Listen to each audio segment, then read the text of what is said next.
Most people think the reason they're not rich is because of their income. But the truth is, income doesn't build wealth. Thinking does. I want to share something to you that I don't talk about lightly. Years ago, I broke my neck. And after I broke my leg, I was living on a disability pension. Money was tight. Survival was real. But to be honest, it was hard even to stay on a budget. Hard to spend less than I earned. But here's what might surprise you. Before I got a job, before I earned a single dollar again, I started to change my mindset. I started reading books about entrepreneurs. I started studying and learning about investing. I started to talk to people who had actually built wealth.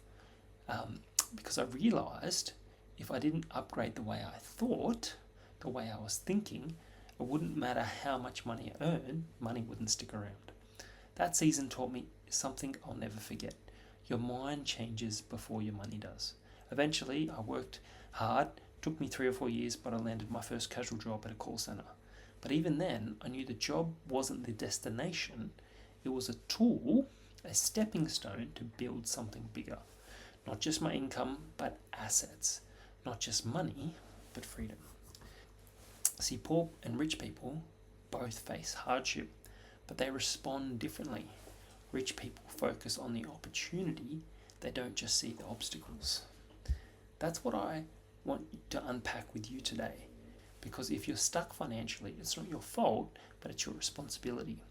If you don't change how you think, you'll keep getting the same results no matter how hard you work or even how much money you make.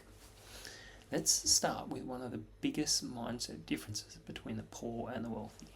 The rich look for opportunity and the poor focus on obstacles. So I'm using my whiteboard over here, it's going to project over here. So we're going to have a look at the rich versus the poor. So we're going to do it like this. So the rich focus on opportunity,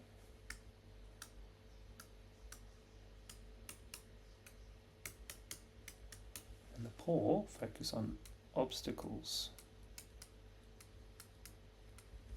A poor mindset says, what if this doesn't work? A wealthy mindset asks, yeah, but what if it does? What could it turn into? The same situation, the same risk, completely different responses. And it actually changed the way you think about the obstacle. See, in every crisis, average thinkers freeze, but wealthy thinkers look deeper. They look for the hidden value. They look for the opportunity. They ask, where's the gap? What's the problem that needs solving? What's undervalued right now?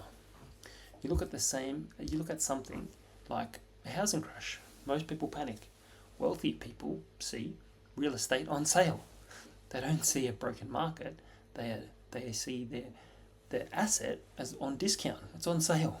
Warren Buffett said, be fearful when others are greedy, and greedy when others are fearful. And that's what the rich thinking is, seeing upside down in the middle of uncertainty. Even when I had no job and I was on a pension, I started looking for opportunity.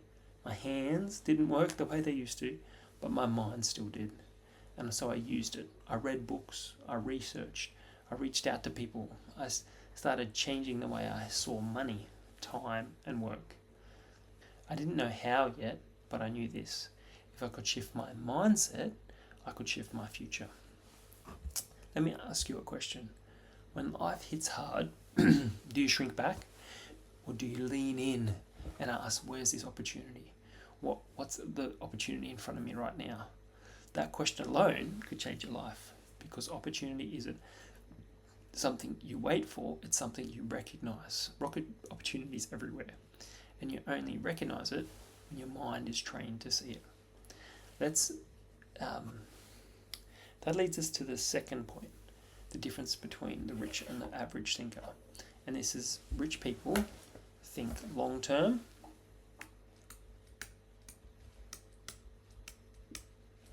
and poor people think for now, the immediate. It doesn't fit. Immediate. Most people Sorry.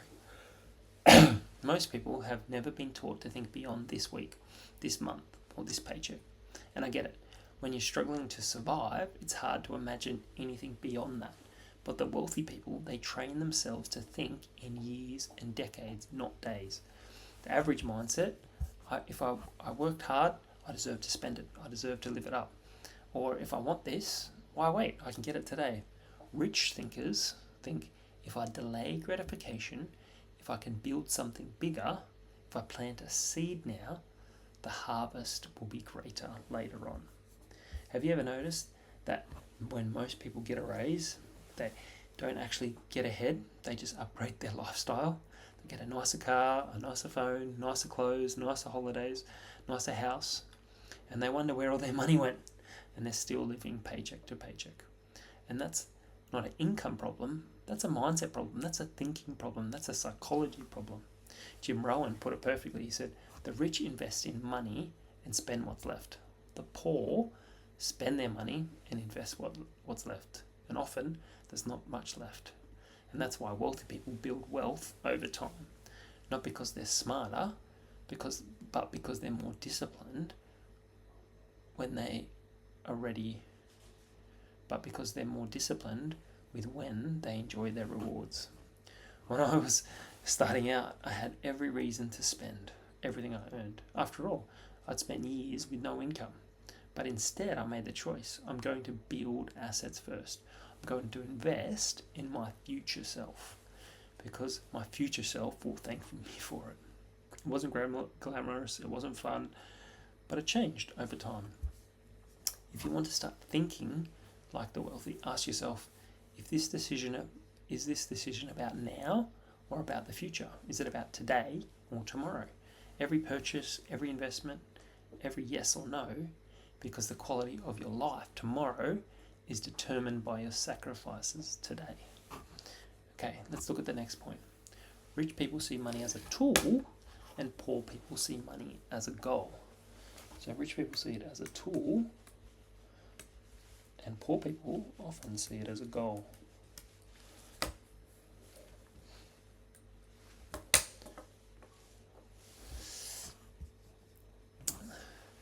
This next was a huge breakthrough for me personally, because I used to think the whole point of working was to get money. But here's what I've learned. If money is your goal, you'll always be chasing it, because there's always more money to get. Average thinkers believe the purpose of work is to earn money, but rich thinkers believe the purpose of money is to create freedom. Let me say that again, because that'll change your life. Money is a tool, it's not the finish line. The purpose of money is to create freedom. I met plenty of six-figure earners, but with zero assets. And I've met people with average income who built wealth because they turned their money into something that produces more. And that's the difference between chasing a salary and just building a machine over time. Imagine if a carpenter spent all his time collecting hammers, proud of how many he owned, showing them off on Instagram, all these tools, but he never built a house. That's what it's like when you make money. You make money the goal instead of the tool. It's like buying hammers, but never using them. When I started my first job after my accident, every dollar felt precious, but I made a decision early on. I'm not going to worship the money. That's not the goal. I'm going to put the money to work. I'm going to employ the money. And that's what I started learning about investments and assets and leverage. I didn't want to be the person who just earned money and spent it. I wanted to be the person who earned money and multiplied it and made it work. Here's a question for you. Am I working for money, or is money working for me? Because when you start using money as a tool, you stop being a slave to it. Okay, let's look at the next one. I'm going to make some more room here. Rich people value learning. Here we go. They value learning. And poor people often value entertainment.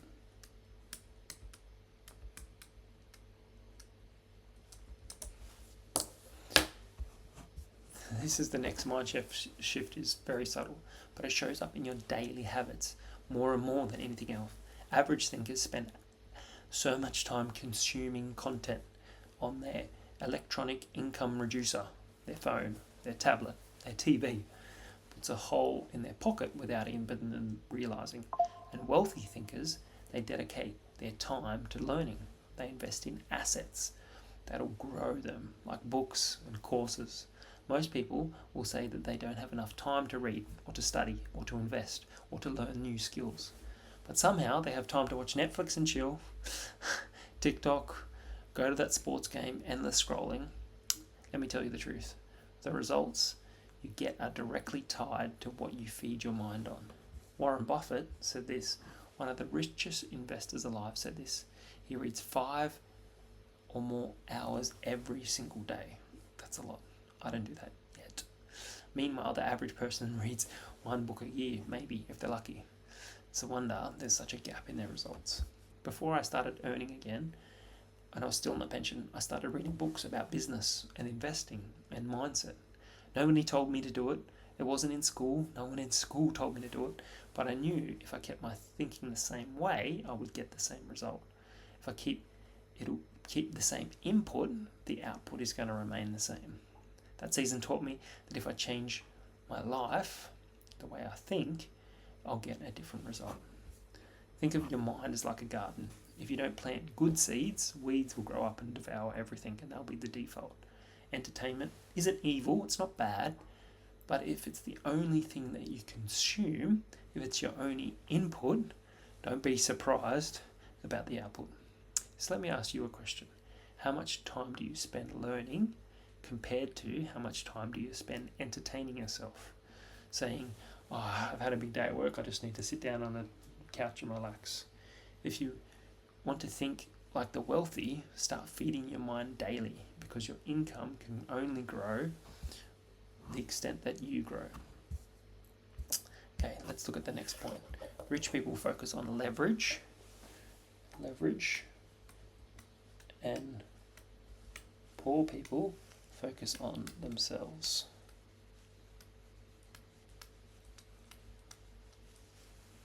Let me know in the comments if you like this kind of setup that I'm writing here, and it's coming up there. It looks bigger, so I hope it does. If you want to understand why some people stay stuck, no matter how hard they work, look at this next mind shift. Average thinkers believe all they have to do, everything is about themselves, while wealthy people understand the power of leverage. Poor and middle class mindsets say, if I want it done right, I need to do it myself. But the rich say, if I want it done well, I need systems, teams, tools, other people to help me achieve it. Imagine you needed to water for a whole village.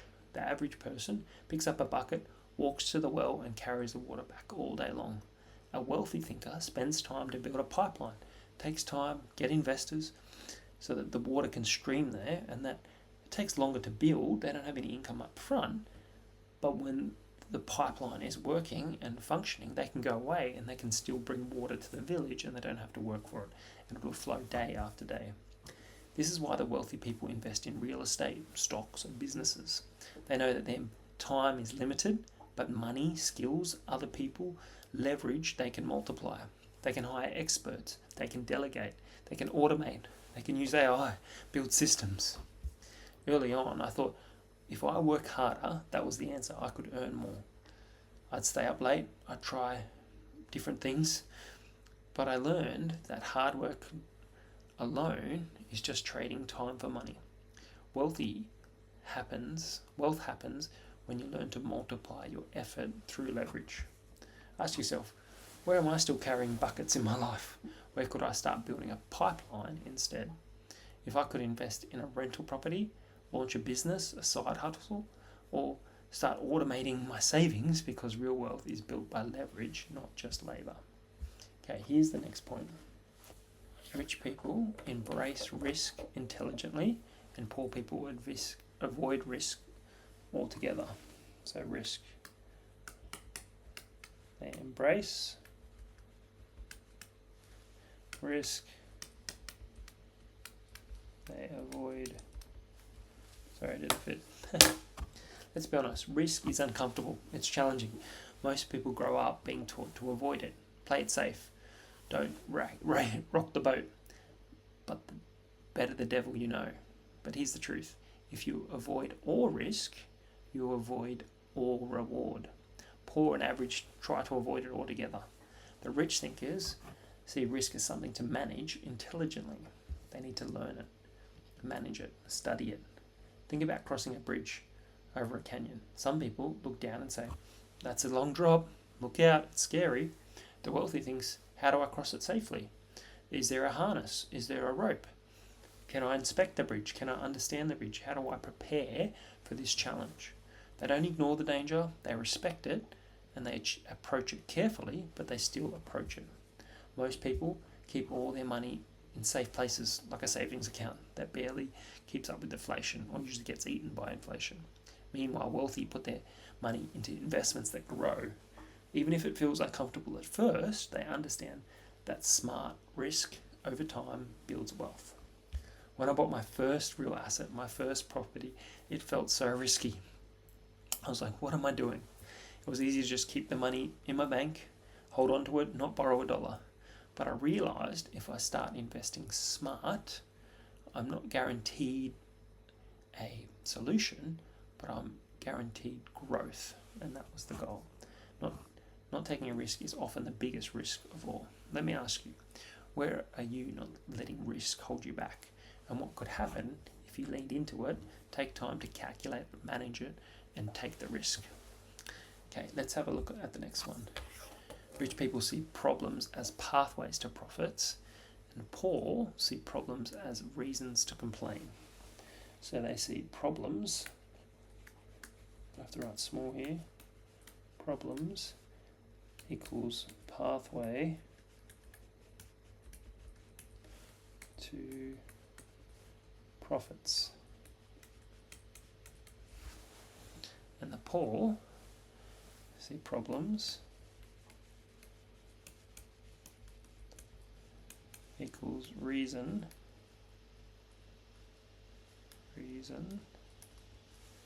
to complain.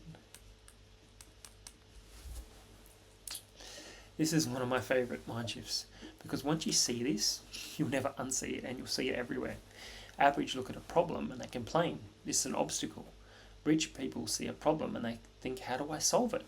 How can I create value for others? How do I help others achieve it and overcome it? When most people see something that's broken, they say, we should fix it. Most people see something that's broken and they say, someone should fix it. Wealthy people say, I can fix it. I can get paid to fix it. And that's the difference between wishing and creating. Think about Uber. For decades, people complained about taxis being slow, unreliable, expensive. Someone looked at that problem and said, what if we built an app so you can get a ride anywhere from any time?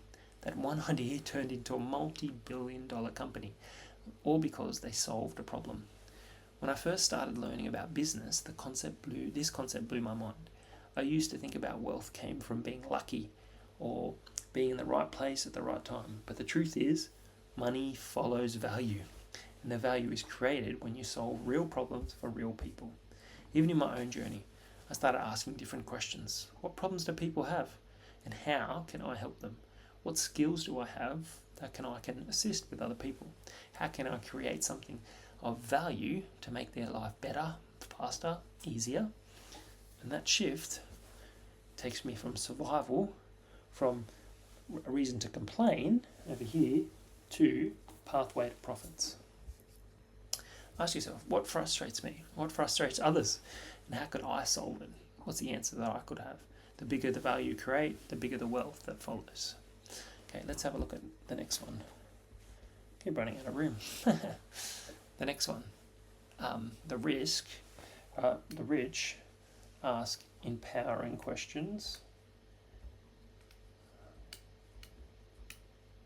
Empowering questions.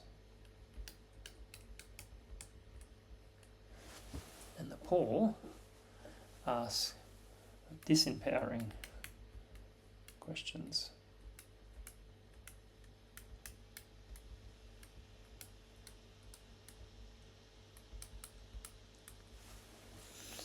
Here's something most people don't realize. The quality of your life is shaped by the quality of your questions.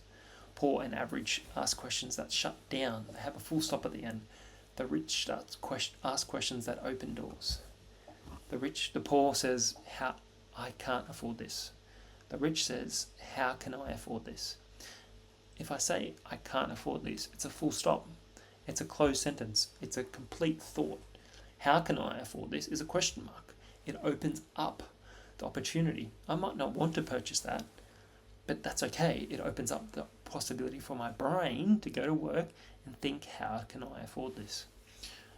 Often, average thinkers say, why is this happening to me? Rich thinkers think, what is this teaching me? What can I learn? How do I help this grow in my situation? Let's say you want to invest in a course or start a business, but you feel stuck. An average person sounds like, what if I fail? What if this doesn't work? But what if you change your mindset to what if it does work? What skills could I gain? If I ask the question, what if it fails, I'm going to look for all the answers that answer that question. If I ask better questions, what if it does work? I'm going to look at all the answers that will answer that question. It's going to open up my mind to see the world differently. Both are possible, but what am I focusing on? Early in my journey, I caught myself saying, I can't do this. I don't have the resources. I don't have the time. I started to say, I had to flip my thinking and say, how can I get the resources? How can I learn from this? What small step can I take today, right now? What can I change right now? And those questions started to open up opportunities. One of the most powerful words you can use is how. How can I earn more? How can I solve this problem? How can I turn this problem into opportunity? Because how forces your brain to look for solutions. I want you to think about an area that you feel stuck in right now. Maybe it's their money, maybe it's your job, maybe it's your health, maybe it's your relationship, and ask yourself this question. What's the most empowering question I could ask myself right now? How could I make this better? Because the right question can unlock the answer that you're searching for. Let me say that again. The right question can unlock the answer you're searching for. And that brings me to the next one, the last one. Rich people see abundance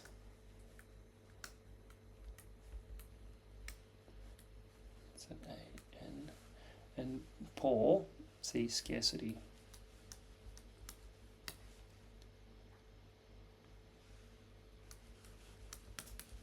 Scarcity.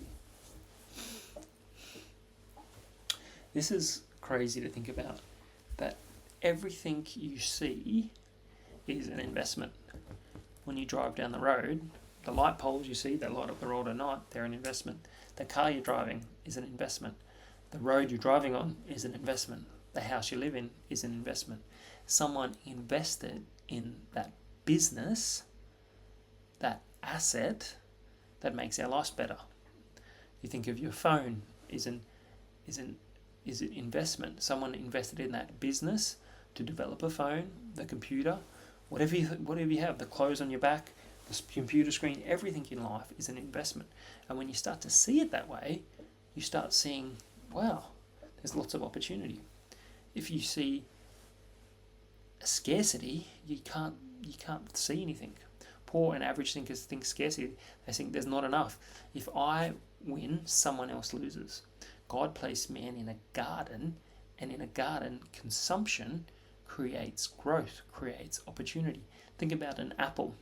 When you expose the seed, it has the opportunity to produce more trees that could produce tens, hundreds, and even thousands of more apples. It's not an economic pie where if I have half the pie, that means there's only half left for you. No, it's a garden. God created the world as a garden. The more I consume, the more I expose seed for somebody else. Rich thinkers live in abundance. They believe there's more than enough. If I give, it comes back and it's multiplied.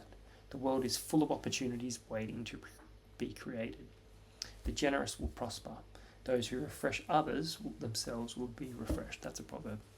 Rich people understand that generosity isn't about charity, it's about strategy.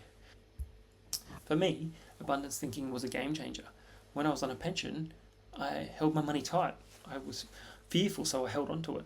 But I started to give a little over time, and it opened up opportunities more and more. So I want to ask you the question, what are you holding on tightly? What is your scarcity mindset? So here's the truth. Rich people don't just have more money, they have a different operating system, a different way of thinking. And if you want to build wealth, real wealth, you first need to change the way you think and not just earn more money.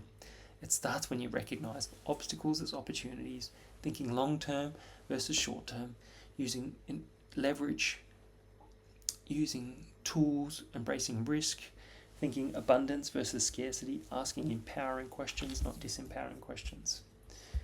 So remember, it's not your bank balance that limits you, it's your mindset. Change the way you think and you can change your future. It won't happen overnight, but it will happen. Rich people think differently, and that's why they get different results. The input is different and the output is different. If you don't change the input, you can't expect the output to change. Start today. Choose one mindset shift we talked about and start applying it.